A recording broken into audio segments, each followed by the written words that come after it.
Good afternoon, everybody. Welcome to the monthly Citizen Science Lecture. Today we got some really special guests with us. We have the students from the Rising Leaders Academy, and these are all students of Mr. Steve Thurberge, who is a marine biologist, and he is also their teacher. Today we're going to have a special presentation about climate change, and the children are going to talk to us about what is climate change, why is it happening, and what we can do about it. And so without further ado, I'll turn it over to Steve, and he'll introduce you to our guests. Okay, great. Thank you. Thank you. This is a presentation where this is the St. Andrews Bay Watch, or St. Andrews RMA is sometimes referred to, and also of the college. It's a part of Citizen Science series that we've been doing for several years, and I'm really excited to have my students up here presenting on it. Both I am and John as well are board members of St. Andrews Bay Watch. In fact, John actually happens to be an expert on the very topic that my students are speaking on today, climate change. He actually has a great deal of experience. He was working on the issue when he was in the military and has continued to work on the issue. So without further ado, these students have been working on this learning expedition, which is one of the ways we teach at Rising Leaders to get totally involved on subjects and issues for the past several months, and they've put together a series of presentations they'd like to present to you. And I'd like to start off with Zach, who is going to tell us a little bit about, is it real?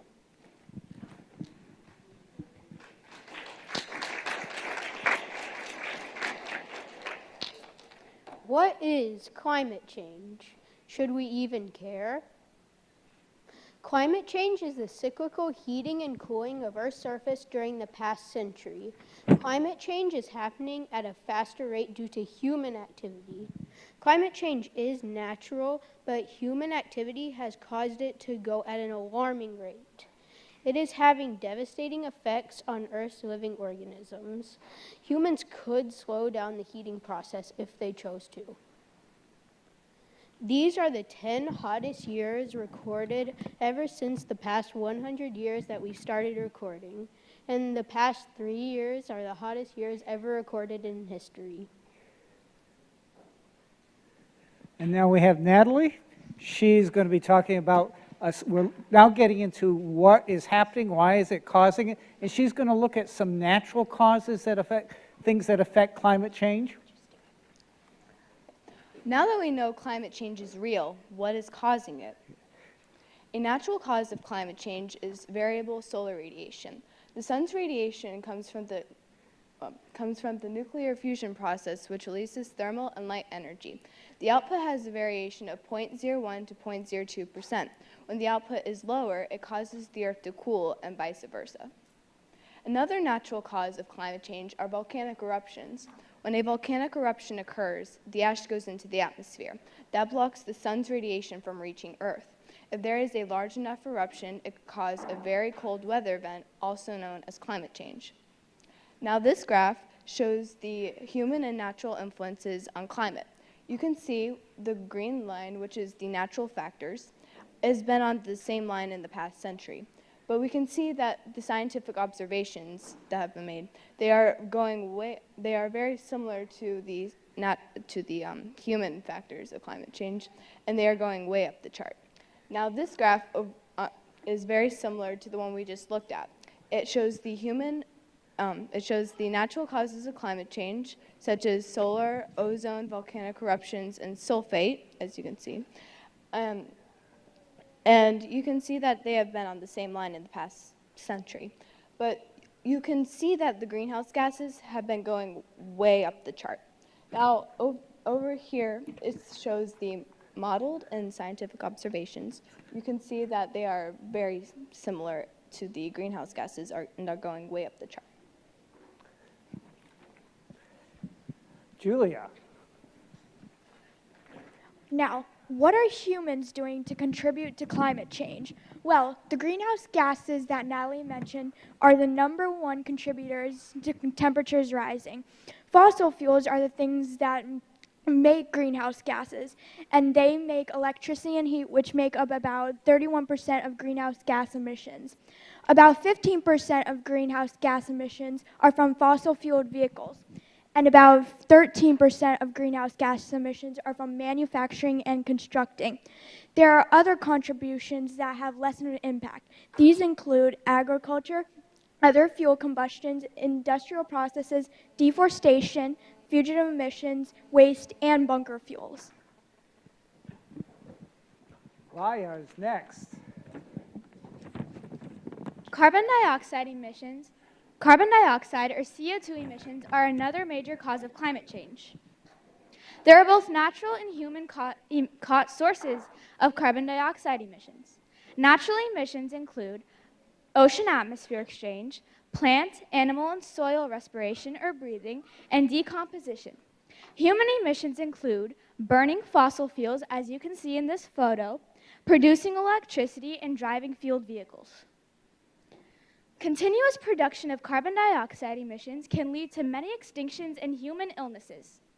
Carbon dioxide emissions will increase ocean temperatures and acidity levels. This will threaten many endangered marine species. As air pollution and carbon dioxide emissions increase, so will negative health effects. The Environmental Protection Agency, or the EPA, notes that exposure to pollutants is directly linked to cancer and heart disease for Earth's organisms. This is a graph that shows how as the red line, or carbon dioxide, increases, so does the blue line, or global temperature. Okay, now we have Vivian and Delamar. They're working on the issue of ocean acidification, which is also referred to as climate change's evil twin. Go ahead, Vivian. Starting with Vivian. Sorry. Okay, so what is ocean acidification? Basically, ocean acidification is the overall concentration of the Earth. So what is ocean acidification? Basically, it's the overall concentration of our waters. Now, as we release carbon dioxide into our atmosphere, about a fourth of the carbon dioxide that we release into the atmosphere is absorbed by our waters, which mixes with the H2O, which creates something called carbonic acid, also known as H2CO3. Now, well, releasing carbon into the atmosphere really isn't much of a concern, but the rate at which we're releasing it is a very big concern, and it can have many negative impacts on sea life. This graph shows the man-made carbon dioxide or acidification in our oceans, and about 65% of them are from carbon dioxide. And this is coming from fossil fuels and other industrial processes. Now, another 11% of this comes from a different type of carbon dioxide. This type of carbon dioxide is forestry and other land use. Now, another 16% comes from methane. Now, like I said, these are all man-made, so this is man-made methane. Now, on this graph, we have one side showing an increase, and this is the increase of the CO2 in our oceans and the concentration, but on the other side, we have a decrease. So the ocean water acidity, or pH, is going down as the CO2 is going up. Now, at the beginning of the Industrial Revolution, we're at about an 8.2 pH average. And since the beginning of the Industrial Revolution, we have dropped about 0.1 pH units. Now, right now we are at about an 8.1 average. Now, this is okay, but it's really not great, and it's not awful, and we could do better. But at the rate at which we're going, there could be very, very many impacts on sea life. But if we try now to kind of level it out and reduce our carbon footprint, or really do whatever we can to stop it, we could help, but we wouldn't be able to fix everything.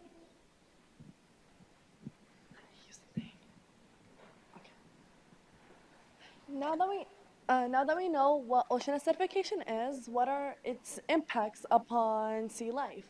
Now, its greatest impacts are upon marine organisms, and to be more specific, the food chain. Now, many of the organisms that are harmed are the bases of the food chain. So if anything drastic happened to their population, the entire marine ecosystem will be affected and the food chain will be imbalanced. Now, according to this pie chart, it shows that the calcifiers, which are an organism made up of a shell of calcium carbonate, and the top predators are most impacted. This is because the calcifiers, which is the other side of the pie chart, are being harmed and dissolving to the acidity. Now, what I wanted to focus most is the yellow streak in the middle of the pie chart, and this only takes up 1% out of the 100, and this is uninfluenced. So only 1% of all marine species are uninfluenced. Um, now, another thing that it harms are coral and habitats. Now, these were two photos taken of the Florida Keys, which is a coral reef, in 1980 and 2010.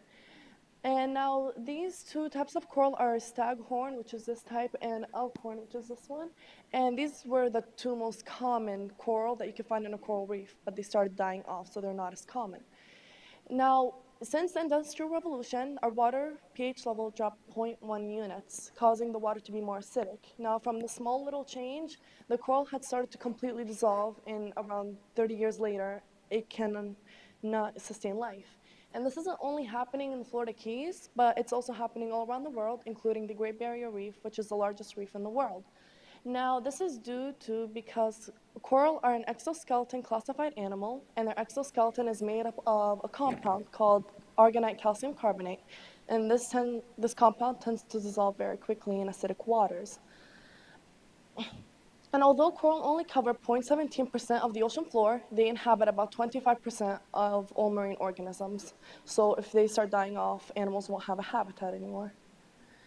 An experiment was conducted on a pteropod shell, and they wanted to see if acidic waters could impact it. Now, they recorded the change every 15 days, and they put it in the average pH level that the water is now, which is 8.1. Now, on the 15th day, the larva of the shell had started to die off, causing the shell to be thinner and more brittle. When it reached 30 days, they saw signs of dissolving. When it reached 45 days, it had completely almost dissolved, unable to sustain life. Now, this isn't only happening to coral and shells, but it's also happening to other organisms like sea urchins. Now, sea urchin spines are made up of a compound called calmite calcium carbonate, and this compound tends to dissolve faster than what the shells and coral are made out of. Now, they did the same thing that they did with the pteropod shell, and it showed after a period of time that the spines had completely dissolved. And this is making them very vulnerable to predators. Now, scientists predict that the calcifiers predators and the top predators will shrink in weight between 14 to 24%, and this is because they're not getting the food that they need. Another study was made on a clownfish, and it showed in acidic waters, clownfish tend to lose their hearing, and their hearing is their sense of protection from predators. This is how they protect themselves. Without their hearing, they're dying off, and their predators are overpopulating them. And also, it's happening to zooplankton, phytoplankton, and different types of plankton. And plankton are the very basis of the marine food chain. They're like the plant and the terrestrial food chain. Now, most plankton have a shell-like body, and it's also made up of what coral and shell are made out of, argonite calcium carbonate. And this tends to dissolve very quickly in water. So their bodies are completely dissolving, and they're not giving the food and nutrients that other animals need to keep the food chain growing and unbalanced. So due to this, the food chain is being unbalanced. Next we got up Ollie, but I hope some of you may have noticed that this is ocean acidification is even bad news for Nemo. Nemo is a clownfish, so he would become hard of hearing besides losing the place he lives on coral reefs as well. Okay, Ollie, since there's two of them speaking back and forth. Very good, Ollie and Dominic. Okay, so another bad thing global warming does to us is sea level rise. Over the past century, the burning of fossil fuels and other human and natural activities have released heat-trapping gases into the atmosphere. These gases have a greenhouse effect, and that causes seawater to expand and polar ice caps to melt. Okay, so one main cause of sea level rise is melting glaciers and polar ice caps. This process happens naturally, but when global warming comes in, it makes this process happen faster. Seawater is rising and going onto our coastal shores. This is causing the water that we drink to become contaminated. Sea level rise is also really bad for crops. When sea level rises, it comes onto our shore and seeks into our freshwater sources. We then use those freshwater sources to plant our crops, and many crops die off because of the salt in ocean water. Seawater threatens Florida's coastal unique dune lakes. If seawater keeps rising, it will flood these dune lakes, and many species of animals and plants will be washed away. Sea level rise is also really bad for our sea animals. When sea level rises and comes onto our shore, it wipes away things like bird and sea turtle nests. In the past 20 years, both satellites and readings have showed that sea level is rising about 0.13 inches every year, which is about double in the average in the past 80 years.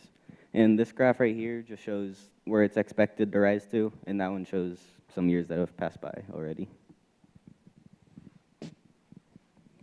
And now we have Raymond and Hamza.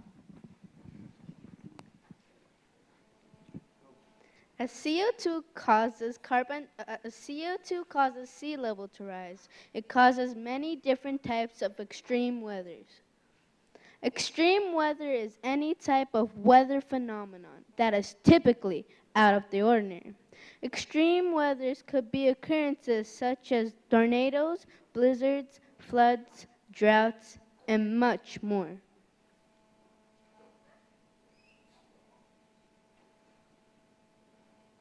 Could global warming be linked to extreme weather? Various scientific organizations, such as the EPA, state that global warming is clearly linked to an increase in extreme weather events. The EPA states that there have been changes in some types of extreme weather events in the United States over the last several decades, including more intense and frequent heat waves, less frequent and intense cold waves, and regional changes in floods, droughts, and wildfires. This rise in extreme weather events fits a pattern you can expect with a warming planet. The number of times each state has been affected by weather and climate events over the past 3 decades has resulted in $1 billion in damages. In this map, you can see the Southeast has been affected by more billion-dollar disasters than any other region. Texas, it has been affected by 40 to 60 different types of extreme weathers.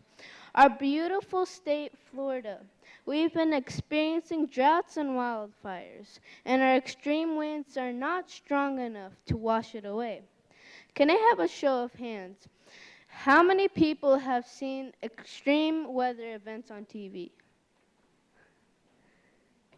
This is evidence showing that climate event is happening every single day. This graph exemplifies the giant leaps in the amounts of extreme weather events that have occurred over the past several decades, and is one of many examples of indisputable evidence that strongly links global warming to an increase in extreme weather events. Next, Sama. Severe weather events, such as droughts, cause famine in many places on Earth. So what is famine? Famine causes starvation due to an extreme shortage of food. It occurs when at least 20% of the population in a specific area has a limited food source. For example, South Sudan has more than 100,000 people starving due to a drought. Some statistics and facts are that each year, 3 million children under 5 die of preventable hunger-related causes. Asia has the largest number of hungry people, over 500 million, but sub-Saharan Africa has the highest prevalence of 23.8 of their population. There are over 870 million people who are hungry in the world right now. How does climate change have an effect on famine? Climate change causes droughts, which leads to crop failure, which means that people don't get food and they starve. Many people are subsistence farmers, so if they can't grow enough food to feed themselves or their families, then they would die. Very good, thank you. And now we're going into kind of a group of talks looking at tropical species and invasive species. And the first one, Hayafa, is going to talk about the spread of invasive species caused by climate change. Okay. So climate change has a huge impact on the spread of invasive species. What are invasive species? An invasive species can be any kind of living organism. They can harm the environment, the economy, or even human health. Invasive species are animals, amphibians, plants, fungi, bacteria, or other organisms.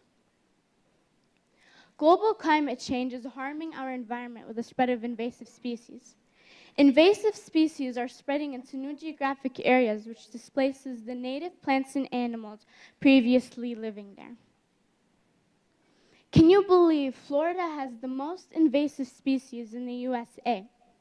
Non-native plants that grow and propagate fast in the absence of their natural enemies cover thousands of acres of Florida's forests, wetlands, and waterways, posing a serious burden to the state and national economies. This is an example of the Brazilian pepper and the melaleuca tree. They are both heading north and are now in South Florida. Problems caused by Burmese pythons in the Everglades. These pythons heavily impacted the wildlife and food chain in South Florida. They caused major declines in animal populations like mammals, birds, and even reptiles. They also caused a major threat to endangered species. These snakes feed on vast amount of prey, including birds, bobcats, white-tailed deer, and even alligators. Global warming may enable pythons to survive further north Florida and the southeast U.S. This is a picture of a Burmese python eating the alligator. The alligator is the top predator in the food chain in the Everglades. Thank you. Okay, now we have Brooklyn's going to be speaking about a very particularly dangerous invasive animal.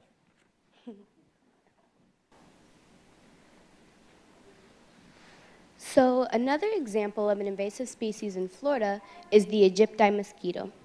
The Egypti mosquito is a tropical non-native disease-carrying insect that is now found in South Florida but is heading north. This mosquito has caused more human deaths than any other animal, not only the Egypti mosquito, but all mosquitoes in general. This mosquito is heading further and further north due to climate change. Now, Farah?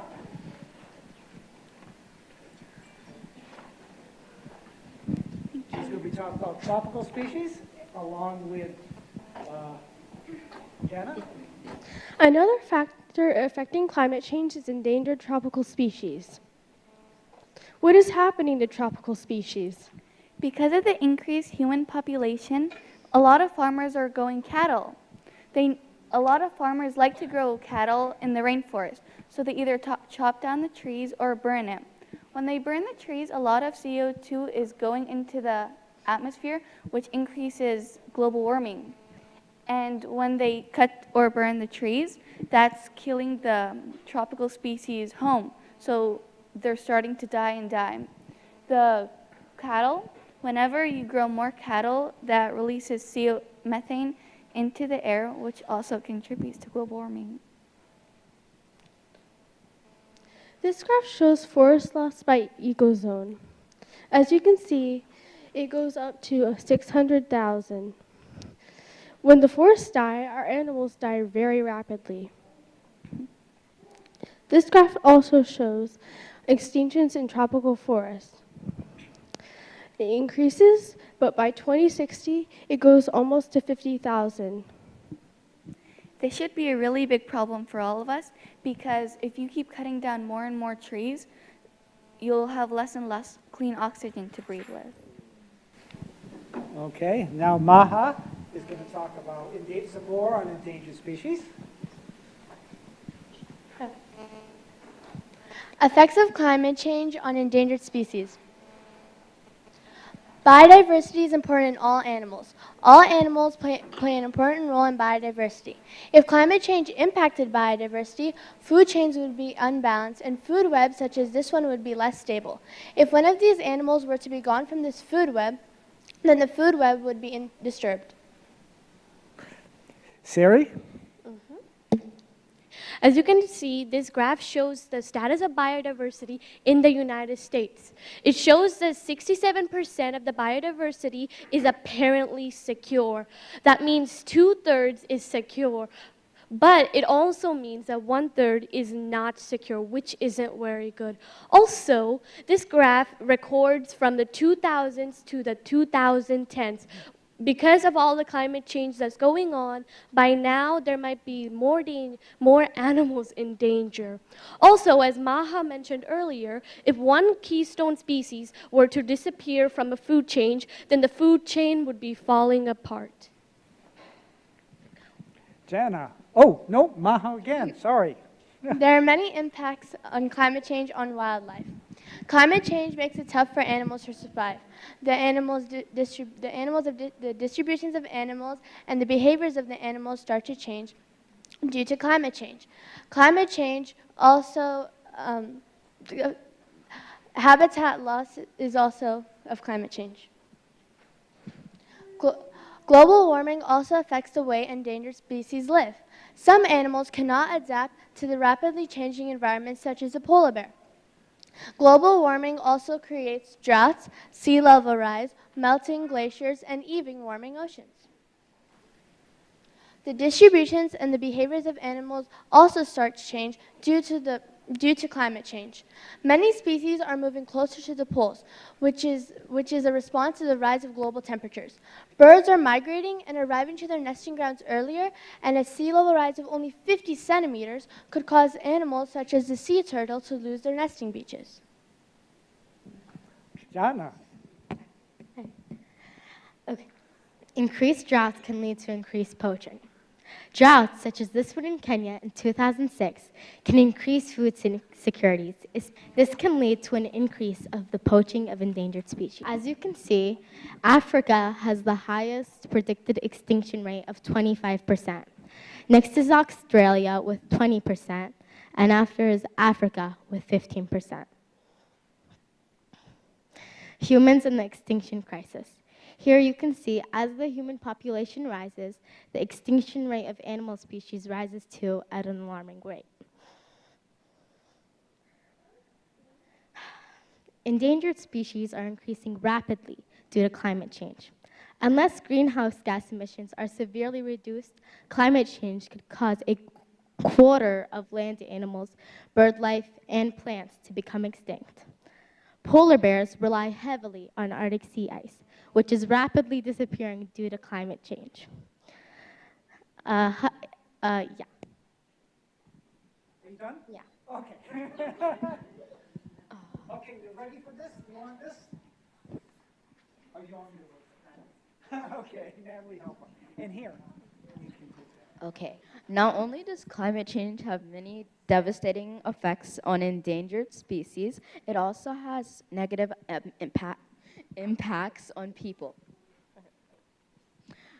Climate change has many effects on our health, such as respiratory infections like asthma and allergies will increase, and there will also be longer seasons of insect-transmitted diseases such as malaria, Ebola, yellow fever, and the Zika virus. There will also be more heat waves, which cause more deaths each year than hurricanes, tornadoes, and floods combined. Effects on climate change are lifestyle. Now, most winter resorts that have activities like skiing, snowboarding, ice skating, etc. will have shorter seasons, and some might even have to close. Many homes will be damaged by severe weather disasters as they are in this image. Sea level rise will result in more flooding events in coastal cities such as Miami and even our Panama City. And extreme weather events will result in more mudslides, wildfires, landslides, and many more. This is a graph of water supplies predicted to decline in the U.S. Many states with no climate change effects are mostly low on water risk. I'm just helping you. Yeah, and then in places such as Texas, there with no climate change effects, water risks are mostly moderate and high. And with climate change effects, water risks are high and extreme. Okay,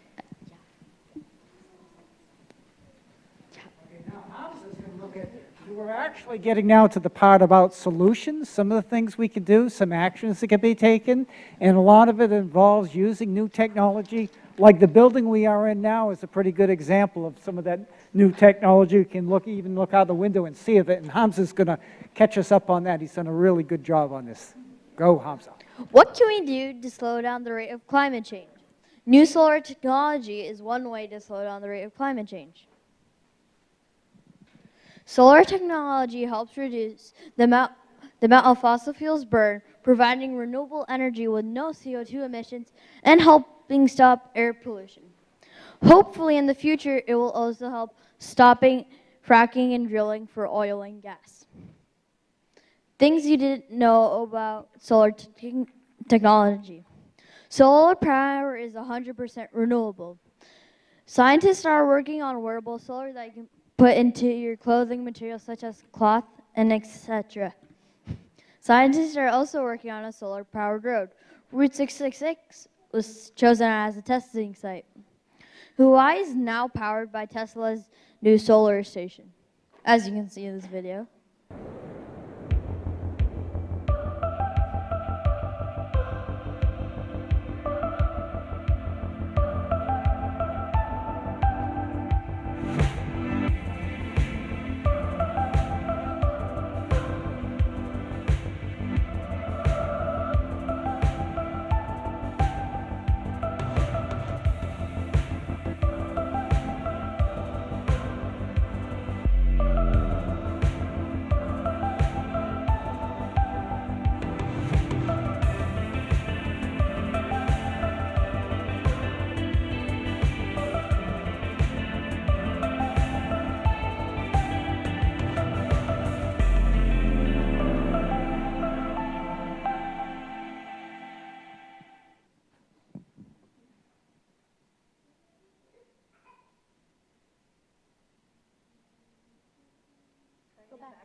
As you saw in this video, Hawaii is now powered by nearly 55,000 solar panels.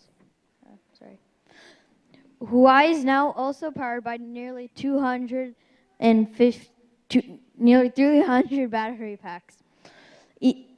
Hawaii is now saving 1.6 million gallons of fossil fuels per year. Elon Musk, the creator of Tesla, is now working on a solar-powered roof. It's supposed to be cheaper and look nicer than a regular roof. One way to make solar technology better is by creating a more better battery source.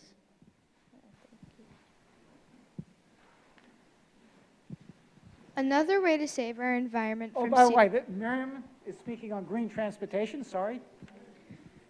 Another way to save our environment from CO2 emissions is by green transportation. Green transportation includes trains and buses to reduce our dependence on cars and oils to help us save the planet. Transportation produces CO2. Cars and light trucks today burn about 8 billion gallons of gasoline each day. Each gallon of gasoline we burn produces 25 pounds of carbon dioxide. That is 200 billion pounds of carbon dioxide into the atmosphere each day. Transportation carbon dioxide emissions per country per capita. As you can see here, Americans produce the most CO2, 5.25 metric tons. That is because each American produces more CO2 than other people in other countries. Transportation pyramid. This shows the best to worst ways of transportation. Walking or biking are the best ways of transportation since they use no CO2. Public transportation is also good because it only uses a little bit of CO2 to drive lots of people around. Using green transportation to decrease your carbon footprint. Shop online instead of in store. Ride bike rather than driving, walk to work, buy a hybrid or solar-powered car, Carpool, telecommute 1 or 2 days per week. Use wind or solar power depending on where you live. Use GPS. Studies show that navigation helps reduce miles traveled by 16%. Take public transit. Sell a rarely used car and join a car sharing company instead. This will cut down on your gas, insurance, and car payments. Okay, now we got Ahmed and Levi. They're going to look at some of the new battery technology that is very necessary to make a lot of this solar power work. So as you saw Miriam presenting, she talked about green transportation. Green transportation is a very efficient way of transporting people and objects from place to place. But transportation wouldn't be a thing without batteries. Batteries are a very efficient way of storing energy so you can use them at different times. New batteries that will affect the world. Tesla has created new batteries that are rechargeable. These batteries can store up to 30 kilowatts an hour. These batteries can be used to store energy so you can use them at night. Like, for example, if you had solar panels, you can use the energy from the solar panel to use electricity later on, like at night. This is a picture of Tesla's new batteries. He uses these batteries in his cars. For example, the Model S, which is a car similar to this one, is a rechargeable car. This car, if it is charged only for 1 hour, it can travel for 300 miles at 22 miles per hour. However, it can go much faster. However, there is a downside to Tesla's new batteries. These batteries lose lithium. Lithium is a very poisonous element. Lithium is very bad for the environment because if it seeps into the ground, it can kill many plants and animals. Hello? Okay. The two main types of batteries are primary and secondary batteries. An example of a primary battery would be a alkaline battery, like the one that's used in a microphone or a controller or various toys. An example of a secondary battery would be a phone charger or any type of battery that's rechargeable, like Tesla's car battery. Whenever batteries are disposed of, they leak hazardous chemicals in the environment, which accumulate over time and contaminate our ecosystem. The effects are so devastating that California banned the disposal of single primary batteries. This battery is called the Sanyo Eneloop. It's created by Panasonic. Their factory is charged by solar power, and the battery itself can be recharged over 2,000 times. This type of system over here would cost around $40. I know it seems like a high initial cost, but if you recharge the batteries to the maximum amount that they can be recharged, it would definitely be worth the switch. NASA has also made a contribution to battery technology by creating a project called M-Shells. It stands for Multifunctional Structures for High Energy, Lightweight, Load-Bearing Storage. What this project would do is combine the properties of a supercapacitor and a battery, therefore making the plane lighter, be able to store more energy, and more energy efficient. This would be a switch off from jet fuel, which is a very hazardous thing to the environment. Since they would not use jet fuel and use electricity, it wouldn't release as much carbon dioxide into the atmosphere, which would mean it would be, in return, better for the environment. An aerospace engineer at NASA says, if electrified propulsion really works out for large aircraft, it could be as big as a change as the transition from piston engine propeller planes to jet engines, and that would make a huge difference. Now we have Lynn talking about some actions we can take on this issue. Climate change, in a sentence, is that it's warmed the earth. However, there are many things we can do to slow it down, but people need to take action. And now we're going to go back to some previous speakers. They're going to go back and forth about different actions. Here you go. So, how can we help? You can help by decreasing your use of fossil fuels that cause climate change. Or we can reduce our energy use. Or you can buy solar panels for your house or businesses. And we can donate time and or money. Or you could spread awareness of this issue as demonstrated in the picture.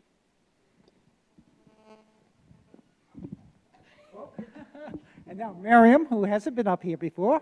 4 of these individual actions are to conserve energy. Remember to turn off lights, computers, and electric appliances when not in use. Limit driving, carpooling using public transportation, biking and walking. Avoid excessive idling in your automobile. Combine errands for fewer trips and less greenhouse gas emissions, and plant trees. Little actions can add up. Very good. So what could happen if we compare climate action and climate inaction? If we look at climate action, the damages by 2200 will only be at a mere 30 trillion. But if we look at climate inaction, the damages by 2200 would be at about 80 trillion. Our school decided to take action, and we thought of Green Week Challenge. We're planning on making it an annual thing that'll last for about 6 days. On Monday, it's trash pickup day. You would go around your school or business and pick up trash. On Tuesday, it was carry your own trash day, where you carry your own trash bag and see how much trash you really produce. On Wednesday, it was planting day. You were to plant trees and shrubs or flowers, whatever you could think of. On Thursday, you were to raise awareness day. You were to write letters to government officials asking them to take action. On Friday, it was individual choice activity, where your school would choose a thing they could, wait, no, sorry. Where your school would choose a activity they could do to help climate change. Help slow down climate change. On Saturday, you were to attend Earth Day in downtown Panama City. Schools that participated all 6 days would receive prizes and certificates. If you have questions, please visit greenweekchallenge.weebly.com or email rlagreenweek@gmail.com. Lynn set up Green Week Challenge on Weebly, by the way. Raya. Thank you for coming. Our hope is to inspire others to help preserve Earth as we know it and to help combat climate change. Okay, 1, 2, 3. We're Ready? all in this together.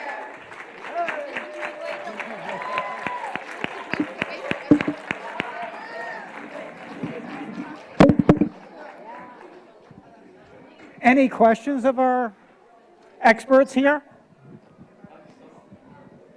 Come on, let's stay up here. You're not off yet.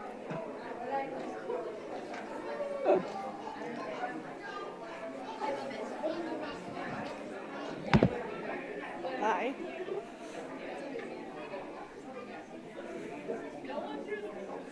Okay, great. Well, I am so happy with the way they worked on this project. They came up with ideas on it, did a lot of study and research, and I think their attitude is just what we need.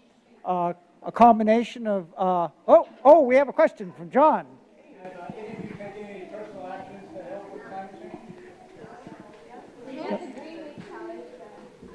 Have some of you want to say some of the things you've done, changes you have made? I've bought in a solar-powered battery pack. You bought a solar-powered battery pack? Very good. Anybody else has done something along those lines? We've contacted government officials to help. Thank you. We've contacted government officials to help raise awareness and take action, yeah. I guess you guys can't give up driving your car yet. No, not yet. Some other issues, anything around the house? Oh, are you going around turning off lights now? And your parents don't have to remind you to turn off the lights? Yeah. Most of the time? Well, that's good. That's good. Some other questions? Oh, back there? I just want to make them aware of going back to math and look at exponential function. You know what exponential function? Like your kids, my generation, for example, I started with the 70s, or the 80s. Your generation, your kids, will see the effect in quadruple of E is exponential. Is the power. Do you know the exponential function, how it goes? It goes very quickly. It just increases. Years, you will have what the effect is square. And like if you have two droughts, you will have 4 in 1 year, 16 in the next year, and so on. Natural function was very, very, very steep. One that around showed that actually, one view showed that around the effect on something which is exponential function, that the next generation will suffer much more than we suffer. Remember we talked about, there was basically the hockey stick graph, where exponentially it goes up, and you see that over and over again with different aspects of climate change, with pH changes, with sea level rise. They're all doing this like a hockey stick, exponentially going up, if we don't make a change. And I think one of the things I hope we got across is that there are things we can do, some with technology. A lot of little changes can make a big change. And that last part, we are all together. We are all in this together. So this is our planet. It's going to be your planet. Unfortunately, you're going to have to deal with some of the issues that the previous generation has created. So I just want to thank you for working so hard on this.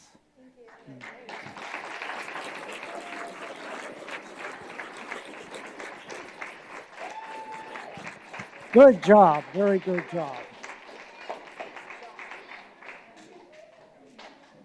And we may continue on this next year, work some more along these lines and see if we come up maybe with some video skits based on climate change, continue the Green Week Challenge. I'll be sorry not to be working with the 8th graders next year, but I'm sure at the high schools they end up at, they will continue to do a good job of work on this issue. And I'll be happy to have the 6th graders back next year. And of course, I have my favorite 7th grader here, Hamza. Thanks so much, Steve. Appreciate that. There's a sign-up sheet going around for those of y'all who are interested in more information about Baywatch.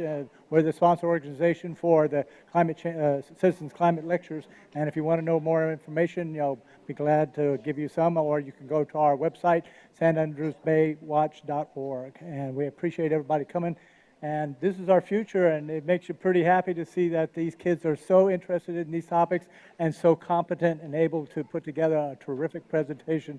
And this gives you a lot of pride in what can happen if our kids are focused and know what they're doing and have great teachers. Thank y'all.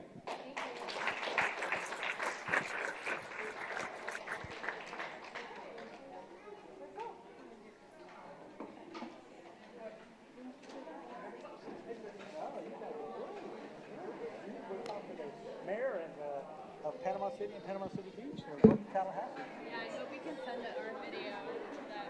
Yeah, all right. You guys can do a live presentation. I think